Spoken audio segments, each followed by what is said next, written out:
सभी जानते हैं। और एक प्रश्न और है गुरुजी की, जब कोई भी साधु संत या कोई भी मानो जिसके अंदर अध्यात्म आ जाए और वो नागा सन्यासी बनना चाहे तो उसके लिए क्या करना होता है? नागा सन्यासी के लिए कुछ कर्म कांड होते हैं, उसका करना पड़ता है। जो आपके रिश्तेदार हो, घर परिवार, उसका पिंडदान करना पड़ता है। पिंडदान के बाद एक यज्ञ करना पड़ता है, हवन होता है तुम्हारा, विजयाति हवन, जिसको बोलते हैं विजयाति हवन।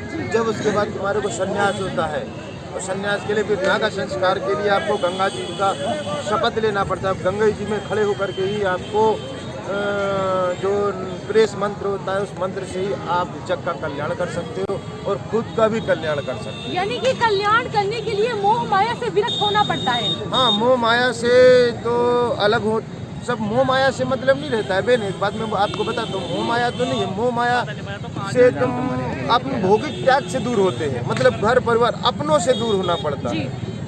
अपनों से खाली दूर होना पड़ता है। अपनों से दूर रह करके ही तुम कुछ काम कर्म कांड कर सकते हो।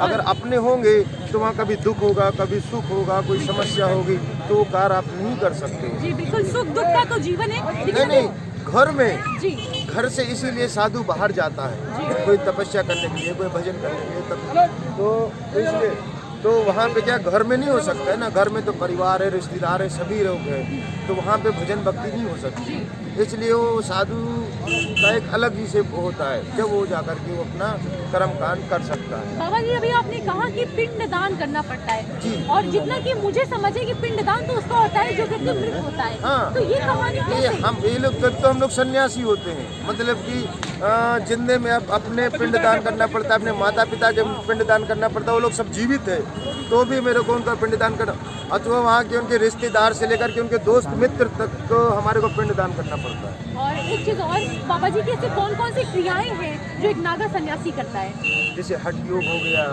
ठीक है, जलधारा हो गई, उर्द बहुत तपस्या हो गई, खड़ी तपस्या हो गया, जैसे अखंड जाप है, अखंड धुनी है। ये अखंड धुनी भी तपते हैं महात्मा। तो ये तपस्या की एक बहुत बड़ी शक्ति प्राप्त करने का एक मूल मार्ग है। बाबा जी अभी आपने कहा हठ योग, जी। ये कैसा योग है? ये हठ योग ही है जो मैंने आपको बताया जितना। अच्छा जी, ये आपको जानकारी नहीं है, हठ योग की विषय में मैंने बताया। जैसे जलधारा की तपस्या कर रहा है कोई, तो एक हठ योग है। कोई जो 24 घंटे खड़ा हुआ है, पता लगा वो 12 वर्ष से खड़ा ही है, तो ये हठ योग है। किसी ने महात्मा आपने देखा, किसी ने हाथ उठा रखा है, एक हठ योग है। जी, तो इसको हठ योग बोलते हैं।